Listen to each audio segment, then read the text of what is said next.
जी, शांति प्रसाद भट्ट जी, आपको मेरी आवाज आ पा रही है? तो आपसे सवाल ये है कि अभी आशीष नौटियाल जी ने ये बात कही कि आप लोग जब किंग मेकर की भूमिका में थे, राजस्व विभाग आपके पास था, तब आप लोगों ने कुछ क्यों नहीं किया? 250 स्क्वायर मीटर आप लोगों ने लिमिट क्यों लगा दी? आप उसे हटा भी सकते थे। तो क्या ये मान लिया जाए कि आपके दिग्गज नेताओं की भी ये मंशा नहीं थी कि भू कानून आए? बहुत बेहतरीन सवाल किया दिव्या। अगर तुम ये सवाल नहीं करती तो इनके द्वारा कही हुई बात जनता तक गलत मैसेज जाता। मेरा छोटा भाई है आशीष, उस समय पे शायद ये राजनीतिक क्षतिज पे कोई काम नहीं कर रहे थे, अपने भविष्य को सुरक्षित करने के लिए कोई पढ़ाई वढ़ाई कर रहे होंगे, इनको वो जानकारी नहीं है। मैं बता दूं कि 9 बिंदुओं पर हमने भाजपा को समर्थन दिया। भाजपा ने जब हमारी नहीं सुनी तो हमने साल भर भी हमारा भाजपा के साथ गठबंधन नहीं रहा, हम बाहर आए। हमारा मंत्री जरूर हमें छोड़ के चले गए, मगर उत्तराखंड क्रांति दल ने असहमति जताते हुए सरकार से बाहर आ गए।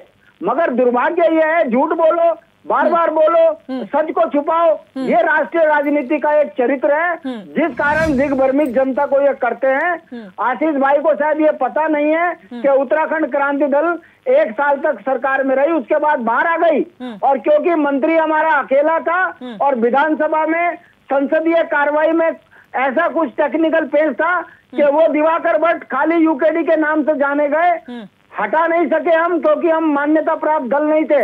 वरना वो दाल भी हम मिटा देते यदि जनता हमको 8% वोट दे देती या 4 से ज्यादा विधायक दे देती।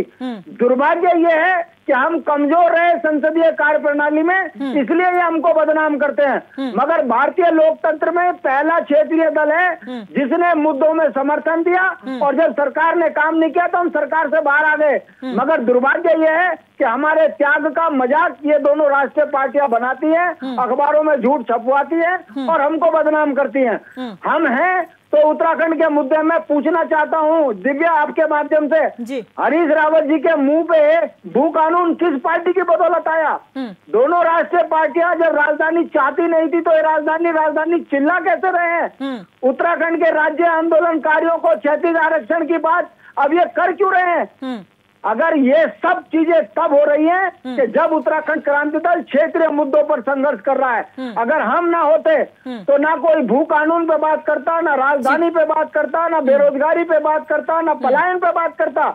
ये राजनीतिक ठग है, दोनों राष्ट्रीय पार्टियां लुटेरी हैं, इनकी राजनीतिक लूट उत्तराखंड को लाखों करोड़ों के कर्ज में डुबा गई, नौकरियां बाहर वालों के हाथ में चली गई। एसडीएम यहाँ लाख करोड़ रुपए में एसडीएम की पोस्टें भी की हैं। यहाँ पर तहसीलदार हमारे नहीं है, पटवारी हमारे नहीं है। कहने का मतलब है इतनी बड़ी लूट के बाद बड़ी बेशर्माई से जब ये झूठ बोलते हैं तो हमको बड़ी पीड़ा होती है कि धरती पुत्रों की पार्टी जिसने बलिदान देकर इस राज्य का निर्माण किया, उसको जिस तरीके से ये बदनाम करते हैं ये ठीक नहीं है।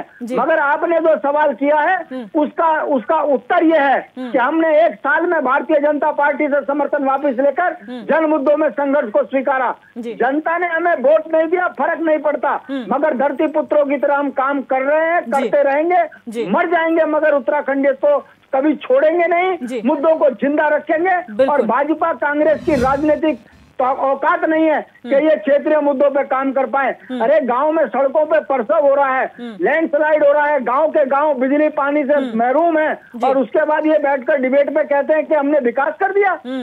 राज्य आंदोलनकारी सड़कों पे आंदोलन कर रहे हैं, उसके बाद अगर क्षैतिज आरक्षण देते हो तो ये देना नहीं है, इसको मुंह पर तमाचा मान के छीनना कहते हैं, इसको मुंह पे तमाचा मार के छीनना कहते हैं। मगर क्या करें, राजनीतिक बेशरम पार्टी है, लुटेरी पार्टी है, हर चीज में अपना बेनिफिट ढूंढती है। अगर भाजपा की राजनीतिक हैसियत है तो उत्तर प्रदेश से हमारी परिसंपत्तियां छोड़े। अगर भाजपा की राजनीतिक हैसियत है तो टीडी डैम में हमारा हक हमको बहाल करा के दे। अगर भाजपा की राजनीतिक हैसियत है तो जितने बेईमान यहाँ पर गलत तरीके से संपत्ति जोड़े हैं उनके ऊपर कानूनी कार्रवाई करे तो माने हम भाजपा धरती पुत्रों की पार्टी है। अरे लुटेरों की पार्टी है, ये पूंजीपतियों की पार्टी है। दोनों राष्ट्रीय पार्टियां लुटेरी हैं, उत्तराखंड के साथ धोखा कर रही है। यही कारण है कि हर डिबेट में सवाल खड़े हो रहे हैं मगर समाधान की बात कहीं नहीं हो रही है। शांति जी यहाँ पर कमलेश जी कोई जवाब देना चाह रहे हैं परिसंपत्तियों पर। मैं एक सवाल शांति प्रसाद भाई जी से पूछना चाहती हूँ। इन्होंने एक आरोप लगाया अभी बहुत अच्छे तरीके से कहा कि उत्तराखंड के अंदर जो हमारी वैकेंसियां हैं, पटवारी, कानून गो, तमाम जितने अधिकारी हैं वो हमारे उत्तराखंड से बाहर के कहाँ से आए हैं, जरा ये भी बता दीजिए। क्या उत्तराखंड के लोगों को यहाँ पर पटवारी, कानून गो, तहसीलदार, एसडीएम नहीं बने हैं क्या भट्ट जी? थोड़ा सा उत्तराखंड की परिधि के बाहर वाले जो यहाँ के मूल नहीं है, जो यहाँ के अस्थायी नहीं है, जो गुरुकुलनाथ और बद्रीनाथ के बीच की परिधि के रहने वाले नहीं है, ये उनको कह रहा हूँ मैं।